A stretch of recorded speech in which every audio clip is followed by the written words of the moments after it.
नमस्कार, मैं हूं आपके साथ पूर्वी राय और आप देख रहे हैं आरआर पत्रिका टीवी।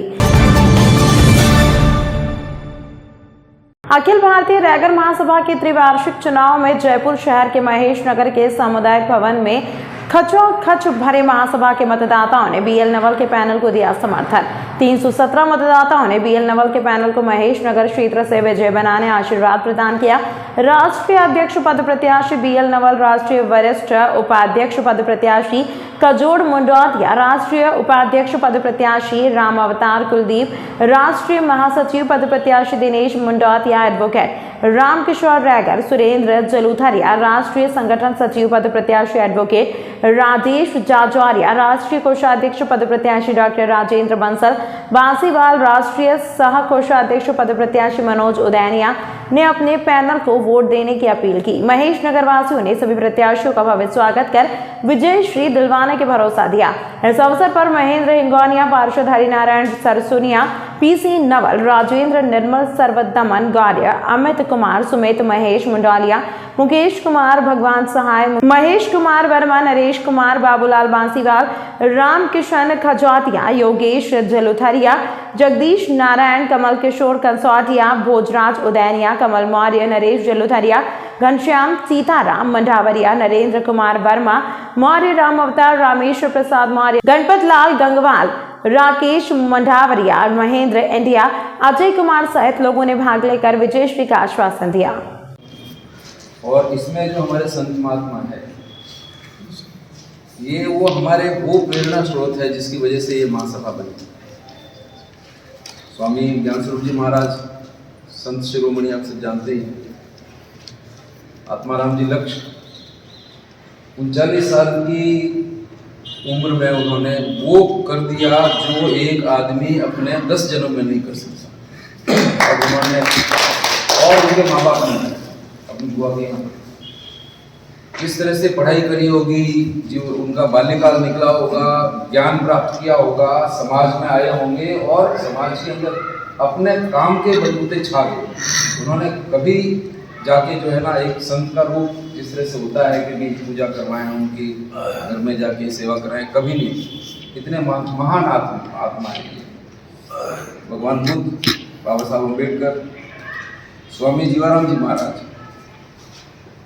जब महासभा का ये सम्मेलन हो रहा था तो रामजन्म मंडल के पूरे भारत के लोगों ने आयोजकों को ये कहा कि जीवाराम जी को आप छोटी सी जगह दे दें, आपका जो पैम्पलेट और आपकी जो होर्डिंग बनती है उसके अंदर जीवाराम जी महाराज का फोटो लगा देना। मुझे बहुत अच्छे से मालूम है कि संघर्ष करते ये थक गए, चाहे भगवान दास जी महाराज हो, चाहे कृष्णानंद जी महाराज हो, चाहे हमारे बाबूलाल जी दोतानिया जो इस मिशन के अंदर बहुत ही सक्रिय और बहुत ही ज्ञानवान आदमी है। उन्होंने रिक्वेस्ट कर दी, उन्होंने आक्रोश व्यक्त कर दिया और उन्होंने धरने प्रदर्शन की बात कर दी, लेकिन जीवाराम जी महाराज का कहीं फोटो तक उन्होंने नहीं दिया, कोई कारण नहीं। जबकि जीवाराम जी महाराज वो संत हुए हैं जिन्होंने रामजन्म मंडल का 1940 के अंदर उसका गठन किया। सोचना चाहिए, वो संत जिन्होंने 25 किताबें लिखी है, रैगर समाज भी जुड़ी हुई है, लेकिन उनमें ज़्यादातर धार्मिक चीज़ें लिखी है, जो कुछ तो स्क्रिप्ट पढ़ी है जो छपी भी नहीं।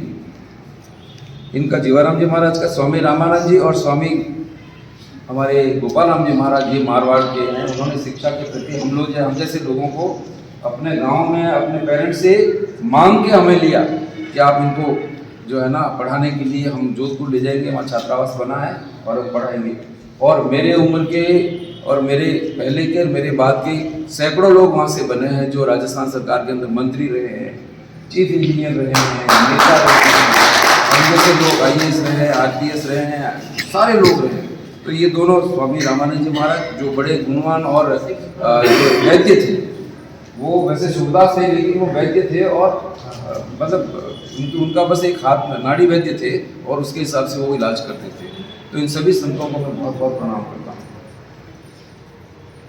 जो एक एड्रेस है वो आप पढ़ लें।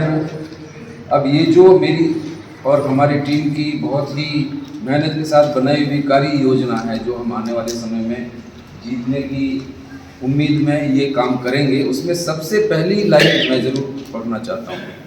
हालांकि इसका कोई आप ये मीनिंग निकालने बड़ा नॉर्मल लाइन होती है, लेकिन पहली लाइन मैंने लिखी है, संपूर्ण रेगड़ समाज को साथ लेकर आगे बढ़ने का संकल्प लेते हैं।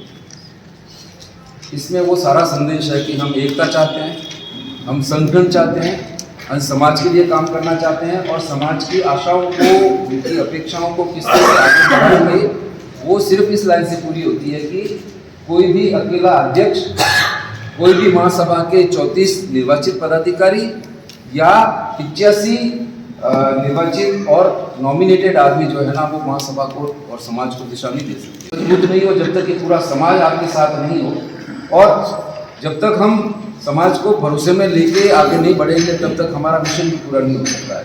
क्योंकि जनतंत्र के अंदर अपन मानते हैं कि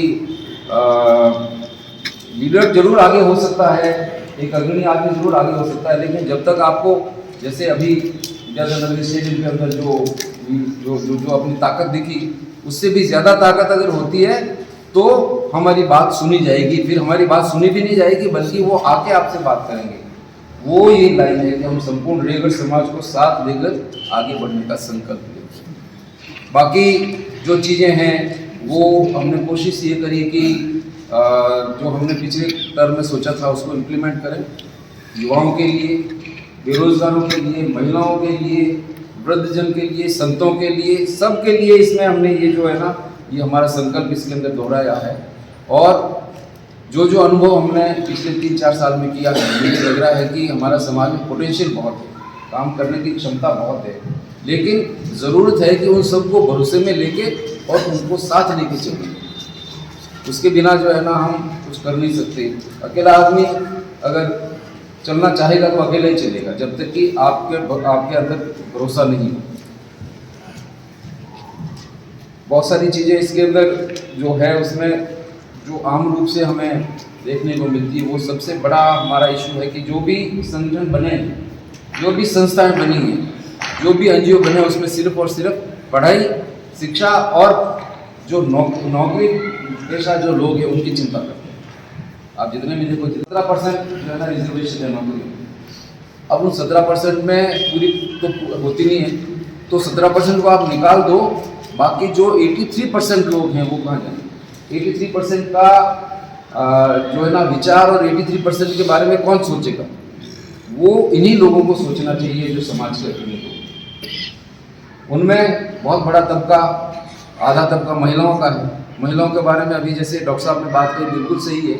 हमने बहुत सोचा कि हम एक महिला को, 2 महिला को हम प्रतिनिधित्व दें, लेकिन हमारे सामने संकट ये था कि जिस महिला का नाम आगे लेते हैं, या तो बिल्कुल अपरिचित महिला थी जो पहली बार समाज के अंदर आती है और वो चाहती है कि हम तो जिनको मैं जानता भी नहीं हूँ पर्सनली, लेकिन वो किसी रेफरेंस से आती है, साहब कोई बड़े साहब की बीवी है और वो आगे चुनाव लड़ना चाहती है, इसलिए इनको जगह दे दो, उनको प्रतिनिधित्व देंगे, इसमें किसी तरह की चिंता नहीं।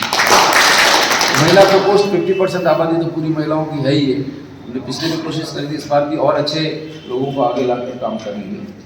और जो बड़ा तबका है वो है जो युवा वर्ग है हमारा, 16 साल से लगा के 60 साल तक की जो आबादी है वो 60% है हिंदुस्तान, 60%। और 1 साल से 15 साल की आबादी है वो लगभग 35%। पीछे मुश्किल से 4 या 5% ऐसे है जो 60 साल से ऊपर के लोग हैं। मैं उसको रेफरेंस को आपको डालता हूँ, उसको अदरवाइज नहीं लें। ये बात मैंने 40% आबादी है SC ST की, उसका अगर आप परवाह नहीं करोगे, उसको आगे ले जाकर नहीं चलोगे तो आपके 60% लोग ही आगे बढ़ेंगे, 40% लोग फिर भी पीछे चलेंगे। अगर आप आगे बढ़ना चाहते हो और महिलाओं को आगे नहीं लोगे तो 50% जो आबादी है वो महिलाओं की रहेगी, तो आपकी प्रोग्रेस तो 50% ही होगी। 60% है तो वो जो 60% युवा आज है वो आने वाले 25 साल के अंदर उसमें और 25 साल जोड़ दो तो वो 80-85 के हो जाएंगे, तो फिर वो आपके काम के भी नहीं रहेंगे। आप चाहोगे तब भी उनसे उनकी ऊर्जा, उनका सोच, उनका जो ताकत है, उनकी जो मेंटल मेकअप है वो आपके काम नहीं आएगा। आप चाहोगे तो काम नहीं आएगा। तो हम जो ये 60% युवा हैं हमारे समाज में भी है, उनको जो बेरोजगार हैं, जो किसी को काम नहीं मिलता है, शिक्षित बेरोजगार भी हैं, उनकी चिंता हमने इसमें करी है। और इसमें मैंने प्रशिक्षण की और जो बात लिखी है कि बेरोजगार एवं शिक्षित युवा वर्ग को उद्यमिता के क्षेत्र में आगे बढ़ाने के लिए सरकारी और गैर सरकारी संस्थाओं के सहयोग से कैरियर काउंसलिंग व प्रशिक्षण के प्रयास किए जाएंगे। ये मैंने CB नवल साहब के भरोसे किया और उन्होंने मेरे पहले इन्होंने बात कर दी। अब बात आती है, उसको मैं संदर्भ में इसलिए जोड़ रहा हूँ कि जो चरमकार बोर्ड है, चरमकार बोर्ड आज की तारीख में पूरे भारत के अंदर आंकड़े हैं, इनसे भी लिए थे मैंने, उद्योग विभाग के भी हैं, प्लस अपने इवोल्यूशन डिपार्टमेंट और स्टैटिस्टिक्स का इन्वेस्टमेंट भी है, कि हमारी लगभग 10 या 11,000 या मैं कहता हूँ 15,000 यूनिट है।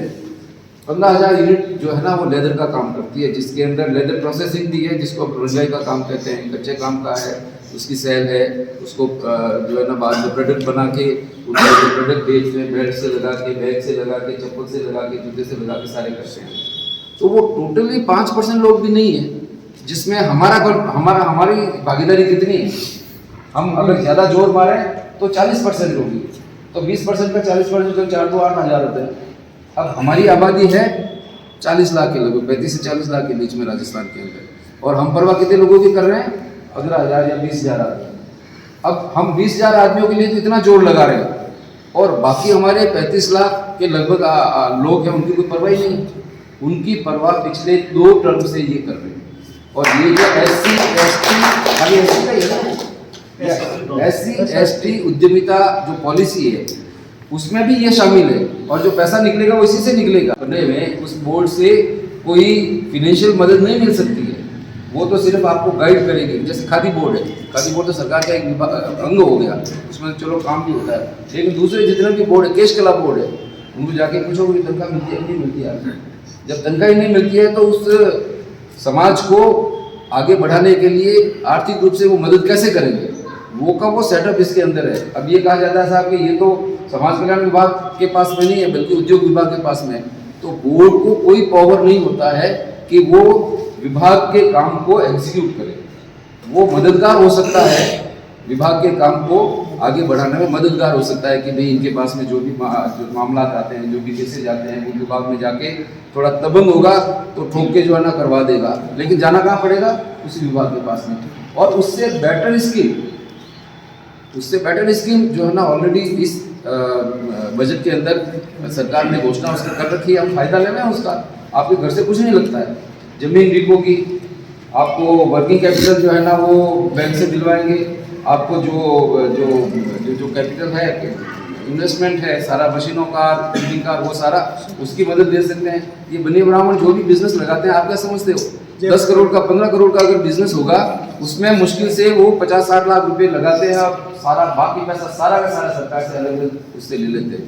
तो हमारी चिंता इस बात की ज़्यादा होनी चाहिए कि हम सरकार की जितनी भी स्कीम है उससे अपन फायदा लेंगे। कैरियर काउंसलिंग और प्रशिक्षण की व्यवस्था हमारे युवाओं के लिए करेंगे, और उसका जो सेंटर है उद्योग विभाग चलाता है, चाहे वो सीतापुरा हो, वहाँ पर भी ट्रेनिंग होती है बहुत सारे उद्योग धंधों की। आपका बहुत बड़ा हब है जो है वो भिवाड़ी और नीमराना, और वहाँ पर तो विदेशी जो कंपनियां हैं, चाहे हुंडई की कार हो, चाहे वो जो बड़े बड़े कांच बनाते हैं वो हो, चाहे और कोई बहुत सारी संस्थाएं हैं, वो ट्रेनिंग देती है लोगों को। लेकिन उस ट्रेनिंग में कौन जाते हैं? जो जागरूक लोग होते हैं। हमारे लोग नहीं जाते हैं। कहीं पर 1 महीने की ट्रेनिंग है, कहीं पर 2 महीने की ट्रेनिंग है। अगर हम एनालिस्ट करके और हमारे युवाओं का किसी तरीके से मैं ये कहता हूँ कि 100-200 आदमियों को भी एक बार हमने लगा दिया और एक बार राह खुल गई उसकी, तो फिर है ना समाज का, उन बेरोजगार साथियों का, उन बेरोजगार युवाओं का, और जो शिक्षित बेरोजगार है उनको एक मिलेगा। नौकरी नहीं है, आप भी जानते हैं। प्राइवेट जॉब में जाते हैं, दूसरे दिन अगर वो पसंद नहीं आती बिठा देंगे। लेकिन अगर आपके हाथ में उद्योग धंधा होगा, आपके हाथ में हुनर होगा, आपके हाथ में स्किल होगी, तो आप कहीं भी अपना काम कर सकते हैं। तो युवाओं के लिए भी हमने ये करा है। अब सबसे सेंसिटिव जो इशू होता है, एक तो ये होता है कि वो सामाजिक रूप से समाज को पता नहीं कहाँ ले जाएगी। चमड़े का धंधा छुड़वाने के लिए हमें समय लग गया, 75 साल लगा। उसमें भी अभी भी 1-2% लोग तो करते ही होंगे, कंप्लीट नहीं वाइप करते। तो सामाजिक जो व्यवस्थाएं हैं बदलने के लिए बहुत लंबा समय लेती है, और वो टाइम लेगी आगे भी। पर बाकी जो काम है, पॉलिटिकल काम है, आप जानते हैं कि बहुत अपेक्षाएं होती है। पॉलिटिकल काम आप जितने भी भारत की सभी समाजों की संस्थाओं का नाम ले लो, अखिल भारतीय बैरवा महासभा, अखिल भारतीय मेघवाल महासभा, अखिल भारतीय धोबी महासभा, अखिल भारतीय राजपूत महासभा, अखिल भारतीय महेश्वरी महासभा, जैनियों की सारी है। किसी भी संस्था ने ये कोई रिजोल्यूशन दिया है कि हम इस संस्था के मार्फत आप लोगों को पॉलिटिकल रिप्रेजेंटेशन दिला देंगे? वो संस्था ये काम सरकार सब जानती है कि ये तो एक लेटर पैड आएगा और वो कोई एक व्यक्तिगत के नाम से तो जो है ना रिकमेंड कर नहीं सकते, पूरे समाज के लिए करते हैं। लेकिन उसमें सहारा बड़ा लगता है। ये बात सही है कि समाज का अगर समर्थन होता है कि भाई ये अच्छा कैंडिडेट है और इसको हम जो है ना समाज अगर टिकट देते हैं तो समाज इसको जिताने का प्रयास करेंगे, ये एक बड़ा समर्थन उनको जाता है। लेकिन साहब इसी को टिकट दे दो, ये मैंने तो कभी देखा नहीं। हमारे 75 साल जब से महासभा बनी है, ऐसा नहीं है कि हमारे से पहले लोगों ने जो है ना वो राजनीतिक प्रतिनिधित्व देने के लिए संघर्ष नहीं किया हो, जरूर किया होगा। लेकिन हम इसके अंदर जब तक आप व्यवस्थित रूप से वैज्ञानिक तौर पे इसको तरीके से लेके आगे नहीं बढ़ेंगे तब तक ये राजनीतिक लक्ष्य की प्राप्ति है वो बहुत मुश्किल है। तो इसके लिए हमने इसमें राजनीतिक प्रकोष्ठ इस बार बनाया है और उसमें सभी तरह के लोगों को, अब यहाँ पर हमारे कांग्रेस के भी बैठे हैं, आप कांग्रेसी हैं, आप कांग्रेसी हैं, हमारे पार्षद साहब बैठे हैं, यहाँ के पार्षद खुद कांग्रेसी है, बीजेपी के भी लोग जो है ना आप जैसे सुधा जी बैठी हैं, आप के मंच पे हमें कांग्रेस, बीजेपी, बीएसपी की बात करनी भी नहीं चाहिए। ये हमारे नेता हैं, इस पार्टी के नेता हैं और ये हमारे मार्गदर्शक हैं। तो हमें उस बात पे नहीं पढ़ के सिर्फ ये है कि हमारा सब पार्टियों के अंदर जिस विचारधारा का जो भी आदमी है उसको आगे बढ़ाएं, कैसे बढ़ा सकते हैं, तो उसके लिए हमें सब पार्टियों से जो है ना वो कांटेक्ट रखना पड़ेगा, जाना भी पड़ेगा। और उसके लिए कम से कम ऐसे आदमी की ज़रूरत है जो आज की तारीख में लेबल नहीं है। मैं अगर कांग्रेस का हूँ और राष्ट्रीय अध्यक्ष बनता हूँ तो मुझे 10 बार सोचना पड़ेगा कि मैं अध्यक्ष के नाते तो बीजेपी कार्यालय में जा सकता हूँ, लेकिन मुझे अगर किसी ने देख लिया कि कांग्रेस ने ये कह दिया कि इसे बीजेपी में खड़ा था तो आपने तो नंबर कट गए, तो वो कमजोरी जो है ना वो आती है। इसलिए इसमें ऐसे आदमी को अगर समर्थन करते हैं अपन जो कि किसी पार्टी की विचारधारा में आज की तारीख में नहीं है तो उसकी ज़रूर सुनी जाती है।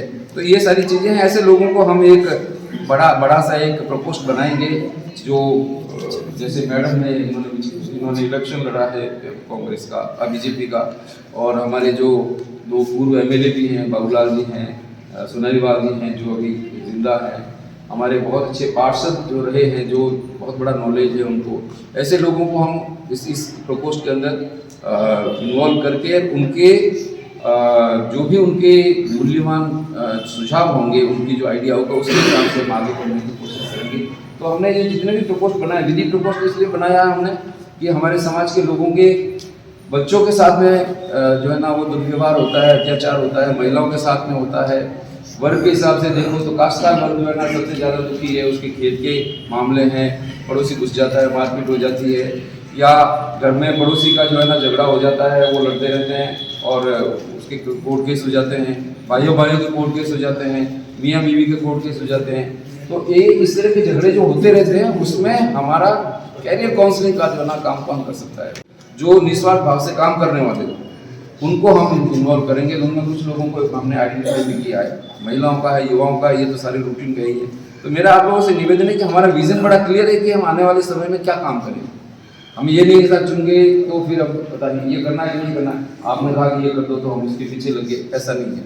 बिल्कुल इसी पॉइंट से एक उसके अंदर चलेंगे। हमने तो ये सूचना और शैक्षिक प्रकोष्ठ भी लिया है, ये भी हम कम से कम कहीं से जनगणना तक शुरू करें। महेश नगर है, महेश नगर का एक एरिया डिफाइन कर दिया हमने और हमने कहा साहब इस महेश नगर के अंदर जितने भी कॉलोनी हैं उसमें रेगड़ समाज कहाँ कहाँ बसता है, वो फॉर्मेट मेरे टाइम में सब तैयार पड़े हुए, जो बीत गई है उससे अनुभव लेते हुए उससे जो है ना क्या सुधार कर सकते हैं समाज के हित में, समाज के व्यापक हित के अंदर हम कैसे आगे बढ़ सकते हैं। इसके लिए हमने जो टीम बनाई है वो आपके सामने है।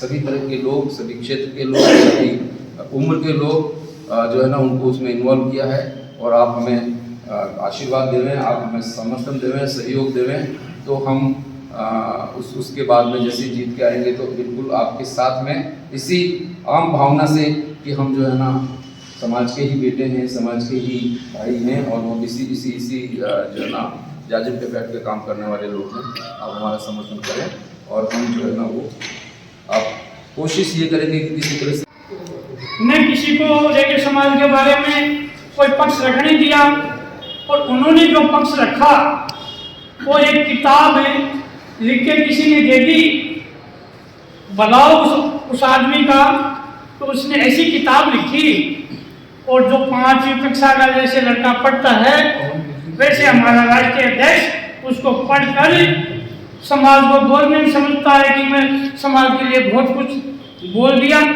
उसमें एक शब्द भी रेगे समाज का उत्थान का कोई काम नहीं था, न रेगे समाज का कोई विकास का कोई काम नहीं था। उन्होंने तो एक 5वीं कक्षा पढ़े हुए बच्चे का सा रोल निभा दिया। ऐसा अध्यक्ष हमें नहीं चाहिए। अब आपको कंपेयर करना है इन 6 आदमियों में से, ये 6 आदमी हमारे समाज के हैं, अच्छे हैं, बहुत भले हैं, लेकिन कंपेयर आपको करना है कि आपका प्रतिनिधित्व है अच्छी तरीके से।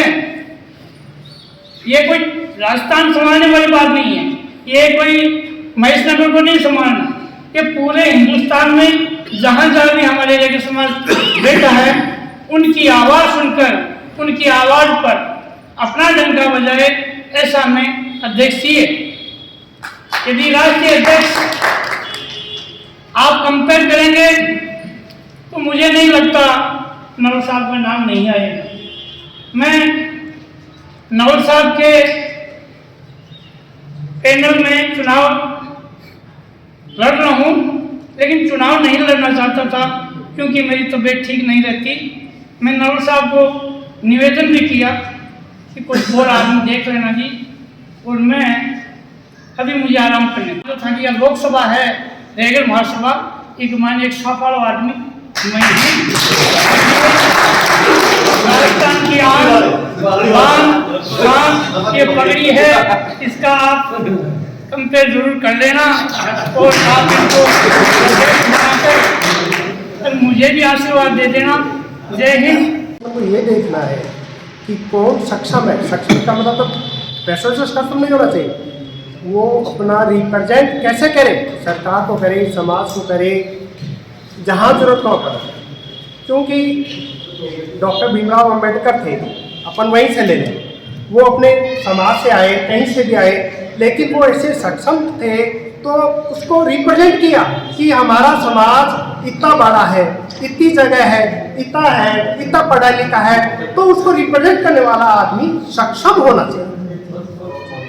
तो अपन को ये देखना है कि जितने भी अध्यक्ष महोदय जो भी खड़े हो रहे हैं, उन्हें ये देखना है कि अपन समाज को, अपने समाज को रिप्रेजेंट करने वाला आदमी कितना सक्षम है।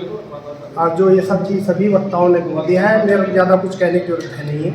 हाँ, लेकिन मैं इस पैनल में देखा, मैं अध्यक्ष महोदय से रिक्वेस्ट करूँगा कि जो हमारे समाज की बातें कर सकते, हम जिस दलदल से निकलने के लिए हमारे पूर्वजों ने तो ये कहा कि भाई अलसी ढूंढने नहीं जाएंगे, जूती काटेंगे नहीं, उनको जात बार करेंगे, जिस चमड़े की बदबू से अपन कहीं ना कहीं थोड़ा छुटकारा पाके अब आ गए जिसमें अपने बच्चे तो बैठना ही नहीं पसंद करेंगे।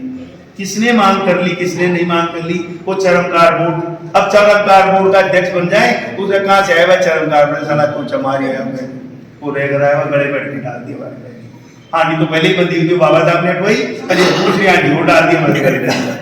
तो क्या जिस चीज को हम कर रहे थे, आज बच्चे अच्छे अच्छे पदों पे जा रहे हैं, तो हमारे को उधर उस गंद की तरफ जाने की आवश्यकता थी क्या? और दूसरा क्या मांगा वहां पर, वो तो भला रहो गंगा देवी जी का कि उन्होंने बेचारी ने टूटी फूटी अपनी भाषा में जैसे भी था उन्होंने कुछ रख दिया और अपन को थोड़ा बहुत कुछ है ना मिल गया, नहीं तो उन्होंने तो उसको हाईजैक कर दिया, पूरे महासभा को हाईजैक कर लिया कि आप तो बोलो यहाँ, आप तो प्रचार करो, आप तो ये करो। ये चीज नहीं होनी चाहिए। आपका नेतृत्व सशक्त आदमी के हाथ। कल मैंने एक चीज मेरी लाइव एग्जाम्पल देखा और हमारे अध्यक्ष महोदय ने कहा कि भैया मैं अध्यक्ष इसीलिए नहीं हूँ कि आप सब लोग बात करें, सबकी पंचायती नहीं चलेगी, अध्यक्ष की चलेगी। और मैं कहता हूँ कि लीडरशिप इतनी सबको ही चाहिए कि जो समाज को आगे ले जाए, तो एक ही आदमी के नेतृत्व में विश्वास करना पड़ेगा और अपने को पढ़े लिखे उच्च पदों पे हैं उन लोगों को आगे लाना। और मैं ये भी नहीं कहता कि आम आदमी बिल्कुल आगे नहीं है, जिस भाई में काबिलियत है, ये तो एक संयोग है नौकरियां लगना को। कल की मैं आपको एक बात बताता हूँ आम और खास की, कि एक जगह अगर जाने के लिए किसी आदमी से बात करना है, कल हमको राका साहब से बात करना है, क्या हमारे अध्यक्ष अगर एडीजीपी नहीं होते तो हम बात कर सकते थे इतनी जल्दी? कहीं ना कहीं अगर समाज में पहले तो हम बने नहीं और पढ़ने लग गए, और अगर आईएएस बन गए, आरएएस अपने बच्चे बन गए, तो ये समाज उनको जात बात करते फिर कि ये तो आईएएस बन गए, ये तो आरएएस बन गए, ये तो इंजीनियर बन गए, ये तो डॉक्टर बन गए।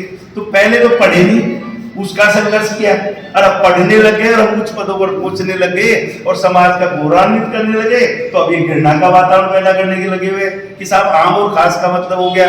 अरे आज हमारे समाज में ऐसे शख्सियत पैदा हुई है जो हमारे समाज को लीड करने के लिए, राजनीतिक प्रतिनिधित्व दिलाने के लिए मुख्यमंत्री के सामने जाके खड़ा रहे, इसकी टांग हिले नहीं। टांग हिलने वाला आदमी अपने मुंह की जबान से क्या हिलाएगा वो जबान? तो ये चीज आपने महासभा के जो विद्याधर नगर में हुआ, मैं तो आया नहीं था लेकिन मैं लाइव देख रहा था उस चीज को। ये आप ताज्जुब करेंगे उस चीज को कि समाज का किस कदर सत्यानाश हुआ। ये तो आप लोगों का बहुत बड़ा एक दिल था समाज समय को। मैं जिस आदमी से पूछता था साहब ये तो रैगर समाज को बताना है कि हम कितने सशक्त हैं, इसलिए आप सोते ही बस ये ऑटोमेटिक बसों का 50-50 आदमी बना रहे हैं, अपना किराया दे रहे हैं, अपना खाने पीने की व्यवस्था कर रहे हैं और आ रहे थे। किसी ने कोई बहुत बड़ा उपकार नहीं किया समाज को जोड़ने में, समाज अपने आप जुड़ा उसमें, और ये दिखाने के लिए कि हमारा समाज कहीं पीछे ना चला जाए। ये बहुत बड़ा उपकार आप लोगों ने किया। आज आपके हाथ में क्या उन्होंने अपनी जो योगदान इस समाज से उन्होंने जो लिया है, इस समाज ने उन लोगों को जो अपना अपना योगदान जो दे करके उनको इस पद पे भेजा है, क्या उन समाज के लोगों ने इस समाज को कुछ दिया है? अगर दिया है तो उनका जीवन सफल है। अगर कोई भी व्यक्ति शीर्ष पद पर बैठ करके और हमारे जो नीचे के तबके के व्यक्ति का अगर कोई ध्यान नहीं रखता है तो उनका रहना नहीं रहना गौण है। हमारा ये सबका दायित्व है कि जो हमारे बीच में जो गरीब व्यक्ति है, जो पढ़ना चाहता है लेकिन आर्थिक और किसी अन्य कारणों से वो पढ़ नहीं पा रहा है, तो हमारे जो समाज के जो योग्य व्यक्ति है, जो सक्षम व्यक्ति है, उन लोगों को ऐसे योग्यवान ऐसे बच्चों को ढूंढ करके प्रोत्साहित करते हुए उनको आगे बढ़ाना चाहिए। आज हमारा समाज राजनीतिक रूप से पिछड़ा हुआ है। आज राजस्थान में रैगर समाज की इतनी तादाद होने के बावजूद हमारा राजनीतिक प्रतिनिधित्व शून्य है। इसके जिम्मेदार और कोई नहीं, हम सभी हैं। क्यों? क्योंकि हमारा जो प्रत्याशी है राष्ट्रीय अध्यक्ष पद के आदरणीय नवल साहब इस ओर भी पूरा ध्यान दे करके और जो राजनीतिक शून्यता हमारे समाज के प्रति आ रही है उसको हम आगे बढ़ाने का काम करके और जो इस शून्यता को निष्क्रिय करके और राजनीतिक रूप से हमारे रैगर समाज को उचित प्रतिनिधित्व मिलेगा, मैं आपको आश्वस्त वीर नवल साहब की तरफ से करना चाहता हूँ। तमाम महत्वपूर्ण खबरों के लिए देखते रहिए RR पत्रिका TV।